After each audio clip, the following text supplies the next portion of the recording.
Sie können uns am besten selbst sagen, liebe Frau, was werden Sie morgen Abend singen?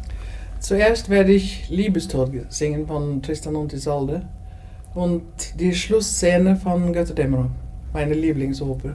Wir sind Ihnen übrigens sehr dankbar, dass Sie sich eben noch die Mühe gemacht haben, nochmal aufzustehen hier im Atlantic Hotel und uns ein paar Worte vorher für unsere Hörer zu sagen. Sie haben ja gerade eine anstrengende Reise hinter sich und waren bei Ihrem Wiedersehen mit Europa zunächst in London. Und was haben Sie dort gemacht? In London habe ich in Albert Hall ein Konzert unter der Leitung von Dr. Furtwängler gesungen.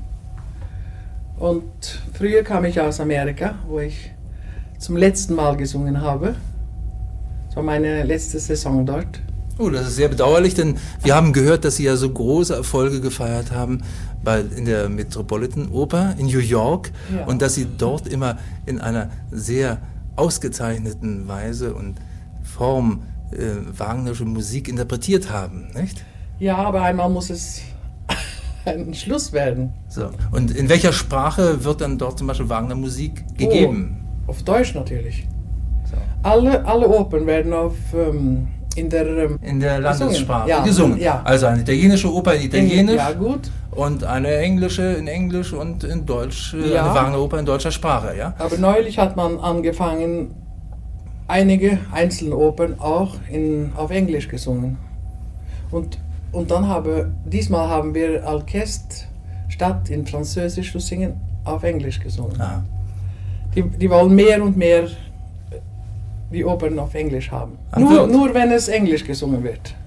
Das wird immer viel annonciert und viel kritisiert, aber es gibt auch viele Leute, die es sehr gern haben, damit es ist doch leichter, wenn man die Sprache kennt. Ja.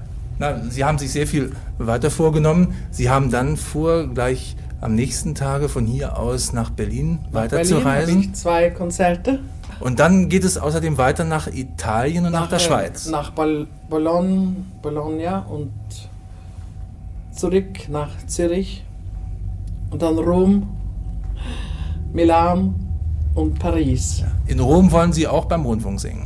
Ja, zweimal. Einmal mit Dr. Furtwängler. Er gibt den 3. Akt von Götterdämmerung in Konzertform und dann ein Liederabend. Ja. Wir hören also, dass Sie die Absicht haben, nicht mehr so aufzutreten wie bisher. Das ist doch eigentlich sehr schade.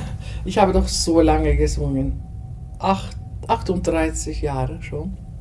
Und ich möchte doch etwas Ruhe haben und ein Privatleben zu führen. Ich singe furchtbar gern, aber es kann auch zu viel werden.